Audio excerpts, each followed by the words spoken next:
Hello students, today we are going to start the solution of in-text and exercise questions of class 9 chapter number 8, that is motion. So starting from the question number 1 without wasting any time, from page number 100, that is, an object is moved through a distance. An object has moved through a distance, it means that object has covered a distance. Can it have zero displacement? Can it have zero displacement? If yes, support your answer with an example. क्या ऐसा possible है कि कोई भी object ने distance travel किया है लेकिन उसका डिस्प्लेसमेंट कितना है? जीरो. तो स्टार्ट करते हैं फ्रॉम पोजीशन ए से ऑब्जेक्ट ने यहां पे डिस्टेंस ट्रैवल किया up to the B, suppose 100 metre. Now from B again after moving to the another path, कि ये दूसरा उसने 200 मीटर डिस्टेंस ट्रैवल करके वापस ए पे आ गया. तो टोटल डिस्टेंस यहां पे कितना ट्रैवल किया इसने? First A to B 100, then from the another path 100 plus 200, so total distance travel is 300 metre. But total displacement, it means it has not changed the position, so the displacement is 0 meter. So it is possible that object has traveled or moved through a distance but the displacement is 0. कि अगर आप कहीं पे भी घूम के वापस अपनी ही पोजीशन पे आ जाते हो, then you must have traveled some distance but the displacement is 0. Moving to the question number 2. A farmer moves along the boundary of a square field of side 10 meter in 40 seconds. What will be the magnitude of displacement of a farmer at the end of 2 minutes 20 seconds from this initial position? एक farm है और वो कैसा है? Square है और उसकी boundary कितनी है? 10 मीटर. तो हर एक साइड कितनी होगी? 10 metre as it is a square. Suppose यहां से हम स्टार्ट करते हैं, suppose it is point A, वो पूरी बाउंड्री को चक्कर लगा के वापस ए पे आ जाता है इन 40 सेकेंड्स. कितना टाइम लगता है बेटा उसको? 40 सेकेंड्स. तो टोटल डिस्टेंस कितना ट्रैवल किया इन 40 सेकेंड्स? टाइम है हमारे पास 40 सेकेंड्स. इन 40 सेकेंड्स वो कितना डिस्टेंस ट्रैवल करता है? तो 40 सेकेंड्स में पूरी बाउंड्री, यानी ये यहां से A to B, B to C, C to D and D to A, तो ये पूरा ट्रैवल करता है 10 metre, 10 metre, 10 metre, 10 metre. That is perimeter of a square and that is also 40 metre. 10 plus 10 20 plus 10 30 plus 10 40, so total 40 metre. हमें ये जानना है how much distance is travelled in 2 minutes 20 seconds. So here it is 2 minutes 20 seconds. 2 minutes 20 second यानी कितना हुआ? देखो 40 second में 40 metre, तो इसके भी सेकेंड्स निकाल लो. 2 मिनट यानी 120 सेकेंड्स. 1 मिनट में 60 सेकेंड्स होते हैं. In 1 minute there are 60 seconds, so 60 plus 60, 120 plus 20, that is 140 seconds. तो 40 सेकेंड में 40 मीटर, तो 140 सेकेंड में 140 metre. 140 metre. Clear? Now moving on to the next question. That is question number 3. लेकिन यहाँ पे हमें कुछ, हाँ सही है, चलो. And what is the displacement? Sorry, displacement भी हमें ढूंढना है. कितने राउंड्स लगा दिए? एक राउंड का 40 मीटर है. तो आप देखो कि भाई 10 seconds, 20 seconds, 30 seconds, 40 seconds, 50 seconds, 60 seconds, 70 second, 80, 90, 100, 110, 120, 130 and 140. तो 140 पे वो पहुंचा होगा यहाँ पे सी पे, तो उसका डिस्प्लेसमेंट क्या होगा? ये उसका डिस्प्लेसमेंट होगा AC. तो डिस्प्लेसमेंट क्या होगा? Displacement will be A to C. और अगर यहाँ पे अगर हम इसे स्क्वायर कंसिडर करते हैं, ये वाला ट्राइंगल लो या नीचे वाला ट्राइंगल लो, तो ये परपेंडिकुलर बनता है यहाँ पे, it is a right angle triangle. और ये क्या बनता है? ये बनेगा उसका हाइपोटेनियस. हाइपोटेनियस फाइंड करने का फॉर्मूला क्या है? By Pythagoras theorem. Exactly, by Pythagoras theorem. AC square is equals to, अगर ये वाला नीचे वाला ट्राइंगल हम लेते हैं ADC, तो that will be AD square plus CD square. So that is 10 square plus 10 square, that is 100 plus 100, that is equals to 200. और दिस इज AC स्क्वायर. अगर हमें AC ढूंढना है बेटा, तो AC विल बी 2 रूट 100. 100, तो that will be the 2 root 100, यानी हम कह सकते हैं 2 रूट यहाँ पे रूट 200 हो जाएगा ना, so that will be 10 root 2 and the unit will be meter, clear. तो उतना आपको थोड़ा सा ध्यान रखना है। क्या किया यहाँ पे, ध्यान दो बेटा थोड़ा सा कि भाई आफ्टर 140 सेकेंड अगर हम यहाँ पे देखें तो आफ्टर 140 सेकेंड वो यहाँ पे पहुंचा होगा सी पे, तो उसका डिस्प्लेसमेंट क्या होगा, from first position to the last position, straight line. अगर ये स्क्वायर फील्ड है तो ये राइट एंगल ट्राइंगल बनता है और उसमें हाइपोटेनियस फाइंड करने का formula according to the Pythagoras, hypotenuse square is equals to the sum of square of remaining sides. तो इसका भी 10 है, यहाँ पे भी 10 है, so 10 square plus 10 square that is 100 plus 100 that is 200। लेकिन वो मिला मुझे AC का square, I need just AC, so we have to do the square root on both the side. The square root of AC square will be AC and the square root of 200 will be root 200। 200 यानी क्या कह सकते हैं, 2 into 100। 200 को कैसे लिख सकते हैं, 2 into 100। 100 का रूट पॉसिबल है दैट इज 10, बट 2 का रूट पॉसिबल नहीं है इसीलिए root 2। So AC will be 10 root 2 metre, 10 root 2 metre, clear. तो ये बहुत ही सिंपल सी चीज है, प्रैक्टिस करो, लिखो, बार बार देखो तो आपको पता चलेगा। थोड़ा सा इसमें विजुअलाइजेशन चाहिए। अगर आप फिगर सही से बना लेते हो, अगर आप सही से फिगर बना लेते हो बेटा, तो आपका काम बन जाएगा, तो आपको किसी की ज़रूरत नहीं है। तो विजुअलाइजेशन की, इमेजिनेशन आपको थोड़ा सा डेवलप करना है। So if you are able to imagine and you are able to understand the question, then you will automatically get the answer. Now moving on to the question number 3. Which of the following is true for displacement? It cannot be 0. हमने पहले ही question में किया, it can be 0. So the first one is false. Clear? Second one, its magnitude is greater than the distance traveled by the object. Displacement का definition याद करो, displacement का definition याद करो, क्या था? The smallest distance is equals to displacement. The smallest distance is equals to displacement. तो displacement है वो कभी डिस्टेंस से छोटा हो सकता नहीं है, क्लियर। तो कभी भी कोई भी जगह पे आप देख लो तो कभी भी डिस्टेंस कभी भी डिस्प्लेसमेंट से कम नहीं हो सकता। आइदर दे आर इक्वल और displacement is less and distance is more. तो यहाँ पे दोनों चीजें गलत है, क्योंकि पहले में तो क्या दिया है, displacement can not be 0 but it can be 0। दूसरे में क्या दिया है, it is smaller than the distance, तो ऐसा नहीं हो सकता। Displacement can never be small than the distance, clear. Sorry, displacement तो स्मॉल ही हो सकता है, डिस्टेंस कभी स्मॉल हो सकता नहीं है। Now moving on to the page number 102, distinguish between speed and velocity. मैंने स्टार्टिंग में ही लिखवाया था, टेबल बना दिए थे, speed and velocity. Speed is a scalar quantity, velocity is a vector quantity. Speed is dependent upon distance, velocity is dependent upon displacement. Speed only requires magnitude for the complete description, velocity requires magnitude as well as direction for the complete description. Clear? तो ये चीजें हमें ध्यान में रखना था कि speed में डायरेक्शन की कोई जरूरत नहीं, आप स्पीड सिर्फ इंडिकेट कर सकते हो directly as a number, but with velocity you need direction as well as value.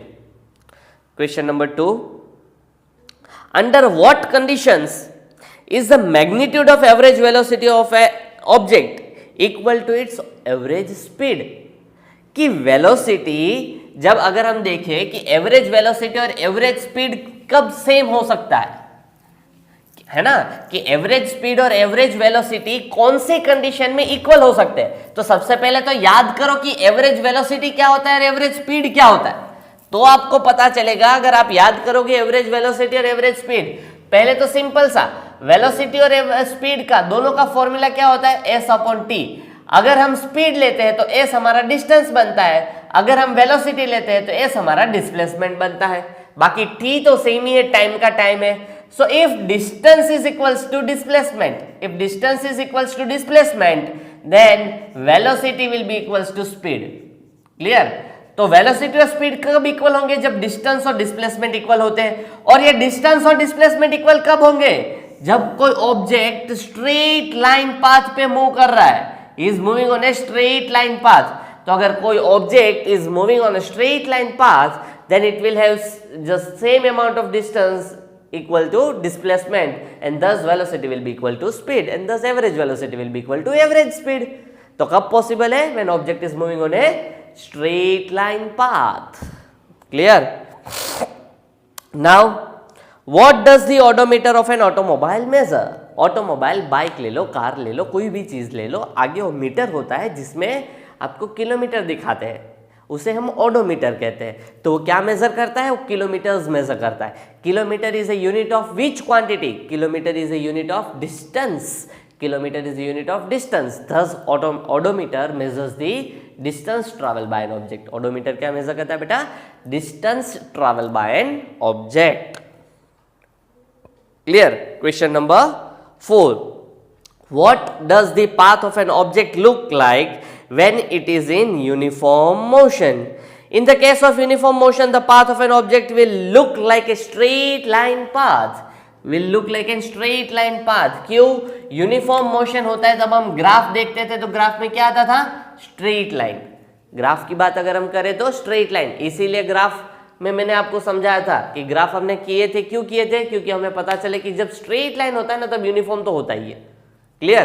तो यूनिफॉर्म, ऐसा जरूरी नहीं है कि हर बार स्ट्रेट लाइन पाथ यूनिफॉर्म ही हो, लेकिन वो जरूरी है कि अगर यूनिफॉर्म होगा तो स्ट्रेट लाइन ही जाएगा, ग्राफ जनरली स्ट्रेट लाइन जाएगा। ठीक है? Now moving on to the question number 5, during an experiment a signal from a spaceship reached to the ground station in 5 minutes. अगर आप सही में समझना चाहते हो, सामने टेक्स्ट बुक ओपन रखना, आप क्वेश्चन पढ़ो, समझो, खुद से ट्राई करने के ट्राई करो खुद से सॉल्व करने का, और अगर आप नहीं सॉल्व कर पाते हो then and then you look out to the board. आपको मेरी सिर्फ हेल्प लेनी है, मुझसे सॉल्व नहीं करवाना है। मुझे थोड़ा बहुत तो आता है, मुझे नहीं एग्जाम देनी है। क्लियर? आपको खुद से प्रैक्टिस करनी है, so do it on your own. During an experiment A signal from A spaceship reach the ground station in 5 minutes. During an experiment spaceship से सिग्नल ग्राउंड तक पहुंचा इन 5 मिनट्स। तो यहां पे हम गिवन डेटा लिखते हैं, so t is equals to 5 minute. What was the distance of the spaceship from the ground station? आपको क्या फाइंड करना है? Distance. What is the symbol for the distance? Distance means s. So s equals to question mark. The signal travels at a speed of light. Signal travels at a speed of light and speed is 3 into 10 raised to 8 meter per second. Clear? चलो, अभी हमें time दिया हुआ है, s find करना है, v दिया हुआ है। We have a formula v is equals to s upon t. So now making s as a subject, t division में इस तरफ आ जाएगा तो multiplication में v into t. So s is equals to v into t. So s is equals to v into t. So s is equals to v क्या है? 3 into 10 raised to 8 into t. t क्या है? 5 minute. तो ज्यादातर लोग यहाँ पे 5 minute लिख देंगे और आंसर आ जाएगा बिल्कुल गलत। वाई? बिकॉज एक मोस्ट इंपॉर्टेंट चीज है, वो है यूनिट। यहाँ पे टाइम का यूनिट देखो सेकंड है, यहाँ पे टाइम का यूनिट मिनट है, तो उसे हमें कन्वर्ट करना पड़ेगा सेकंड्स में। 5 into 60, क्योंकि 1 मिनट में 60 सेकंड्स होते हैं, that will be equals to 300 seconds. तो यहाँ पे भी आप कर सकते हो, that will be equals to 300 seconds. Clear? So now s is equals to 3 into 3, 9 2 zeros, 900 into 10 raised to 8. What we are finding? Distance, and the unit of distance is meter. So s is equals to 9 into, ये 2 zeros यहाँ पे मैं जाने देता हूँ, तो 10 raised to 10 meter. So this is the distance traveled by signal to reach up to the surface of the earth from a spaceship. देखो यहाँ पे टाइम क्या था स्पेसशिप में? 5 मिनट। डिस्टेंस फाइंड करना था, speed of the signal is given here, and now we have a formula, speed is equal to distance upon time. So distance is equal to speed into time. Speed is 3 into 10⁸ एक थोड़ा सा ध्यान कहाँ पे रखना था, time is 5 minutes but we have to take 300 seconds. So 300 into 3 that is 900 into 10⁸ metre. दो zeros यहाँ पे हटा दे तो that will be 9 into 10⁻10 instead of 10⁸. So here दो zeros यहाँ पे extra add हो गए, so that is 9 into 10⁻10 metre. Clear? साथ में लिखते जाओ, या तो पहले लिख लो फिर बाद में एक साथ लिख लेना. Clear? Now moving on to the page number 103. Moving on to the page number 103. When will you say a body is in uniform acceleration or in non-uniform acceleration? A body is said to be in uniform acceleration when it is moving or when it is increasing constant speed, when it is increasing the speed at a constant rate. Clear? और यहाँ पे अगर हम देखें एक example के साथ आपको समझाए तो आपको ज्यादा पता चलेगा बेटा कि चलो कोई एक स्ट्रेट लाइन पाथ पे एक ऑब्जेक्ट मूव कर रहा है and object is moving at a straight line path. पहले तो एक्सेलरेशन क्या है बताओ मुझे. What is acceleration? Acceleration is change in velocity. Acceleration is change in velocity. तो यहाँ पे सपोज हमारी वेलोसिटी है 10 metre per second, but after 5 seconds अगर हम देखें then it is 20 metre per second. Again after 5 second अगर हम मेजर करें then it is 30 metre per second. Again after अगर हम देखें 5 seconds then it is 40 metre per second. Again after 5 seconds अगर हम देखें बेटा then it is 50 metre per second. So every time on moving on a straight line path after every 5 second the increase in velocity is 10 metre per second. The increase in velocity is 10 metre per second. तो यहां पे acceleration क्या कह सकते हैं? Change in velocity. Change in velocity with respect to time. तो यहां पे v कितना है? v है 50, u कितना है 10. टोटल टाइम कितना हुआ? 5 + 5 + 5 + 5 दैट इज 20. तो यहां पे देखें तो 50 - 10 दैट इज 40. 40/20. 0 0 कट, 2 1 ज़ा 2 2 ज़ा 2 मीटर पर सेकेंड स्क्वायर. तो ये जो एक्सेलरेशन मिला वो कैसा मिला? यूनिफॉर्म एक्सेलरेशन मिला. कितना मिला बेटा? Uniform acceleration. व्हाई? बिकॉज यहां पे एवरी इंटरवल ऑफ टाइम में सेम मैग्नीट्यूड इंक्रीज होता है. After same interval of time the same magnitude of velocity increases. कि after every 5 second there is only increment of 10 seconds 10 metre per second. तो after every 5 second 10 metre increase होता है, तो उसे uniform acceleration कहते हैं. लेकिन अगर ऐसा होता कि भाई 10 टू यहां पे चला गया तुरंत 25, यहां पे पहुंचा 30, यहां पे पहुंचा 32 और यहां पे आया 37. तो पहले देखो, पहले इंक्रीज कितना हुआ 5 सेकेंड में? 15, दूसरे में 5, तीसरे में only 2 seconds and the 4 time interval there is increase in 5. तो यहां पे कोई परफेक्ट पैटर्न नहीं है. कभी ज्यादा इंक्रीज होता है, कभी कम इंक्रीज होता है, कभी ज्यादा होता है, कभी इंक्रीज कम होता है. तो उसे हम क्या कहते हैं? Non uniform acceleration. Why? Because there is a change in speed. There is a change in speed but there is not a change in uniform pattern. कि कोई एक फिक्स पैटर्न नहीं है कि कभी 5 सेकंड में ज्यादा स्पीड बढ़ जाती है, वेलोसिटी इंक्रीज हो जाती है, कभी 5 सेकंड में थोड़ी कम इंक्रीज होती है. सो that is non uniform acceleration. But अगर सेम होता है कि हर 5 सेकंड में 10 metre per second velocity increase होती है then it is known as uniform acceleration. Clear? तो uniform acceleration and non uniform acceleration I hope so सबका क्लियर हो गया होगा. Question number 2. A bus increases its speed from 80 km/h to 60 km/h. Decreases, sorry, not increases. मैंने भी वही देखा कि 80 to 60 तो decrease होता है. A bus decreases its speed from 80 km/h to 60 km/h in 5 seconds. Find the acceleration of the bus. Find the acceleration of the bus. कि बस की पहले स्पीड कितनी थी बेटा? तो बस की पहले स्पीड थी 80 km/h. फिर उसकी स्पीड कितनी थी? 60 km/h. तो initial velocity is 80 km/h. Final velocity is 60 km/h. And time taken to decrease the speed is 5 second. सही है ना? Okay. So now I want to find the acceleration a is equals to v minus u upon t. लेकिन हम ये use कर सकते हैं? नहीं कर सकते, क्योंकि ये सेकंड है, यहाँ पे r है. तो इसको हमें कन्वर्ट करना पड़ेगा मीटर पर सेकेंड में।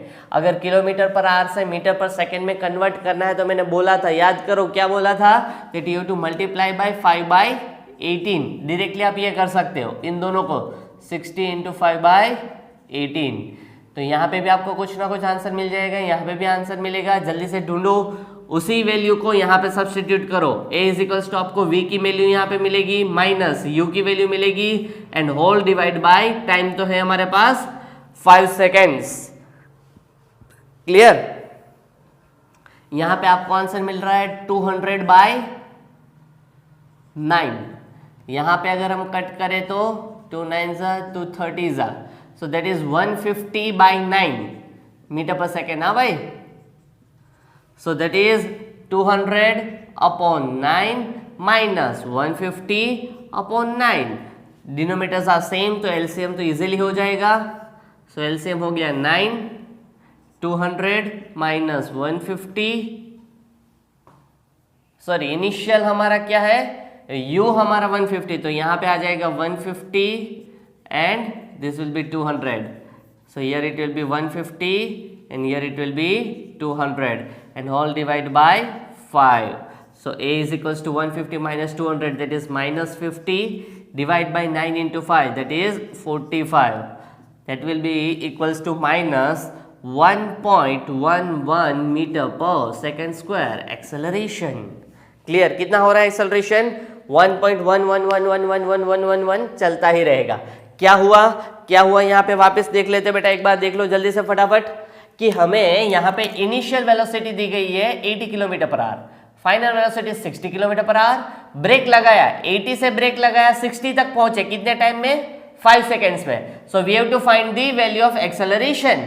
अगर हम यहाँ पे सेकंड लेते हैं, टाइम का यूनिट सेकंड है, तो यहाँ पे भी हमें वही चेंज करना है, तो kilometre per hour to metre per second में चेंज करना है। Then you have to multiply by 5/18। तो ये आपका शॉर्टकट है, वरना आपको क्या करना पड़ता है, 80 × 1000 डिवाइड बाय 3600। फिर आप इसे कट करोगे तो भी आंसर तो आपको कितना मिलेगा, 200/9। कितना मिलेगा बेटा, 200/9।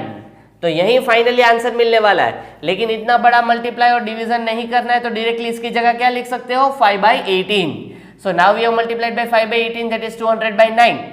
फिर यहाँ पे अगर v देखे तो सिमिलरली 60 × 5/18, दैट इज 150/9।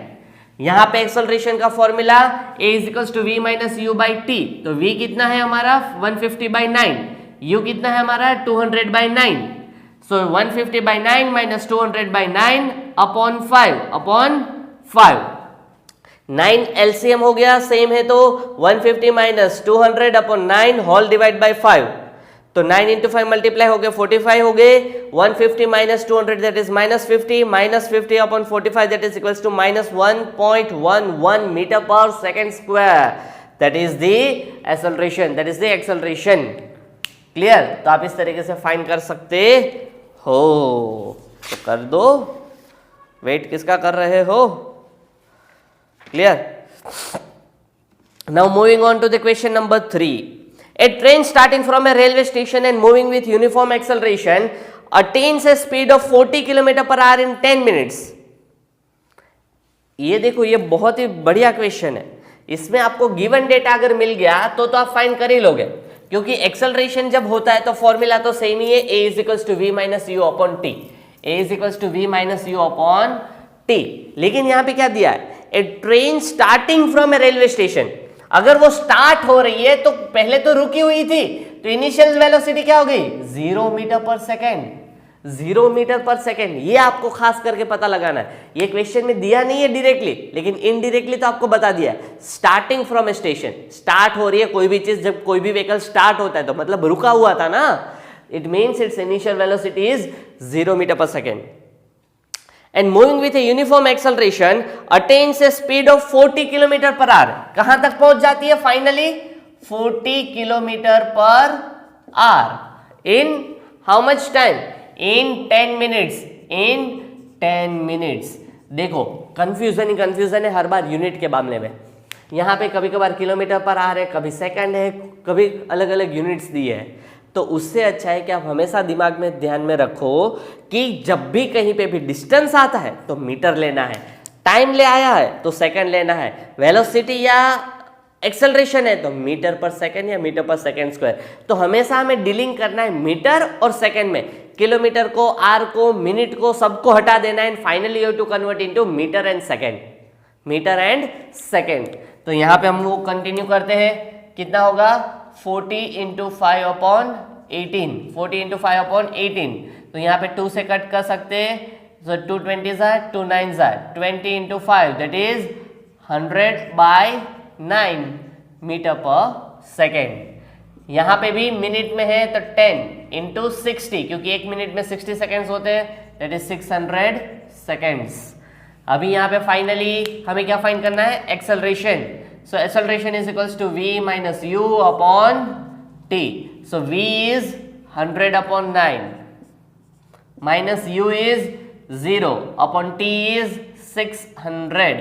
तो यहाँ पे अगर हम बात करें तो 100/9, so 100/9 whole divide by 600, so that is 100/9 into 600।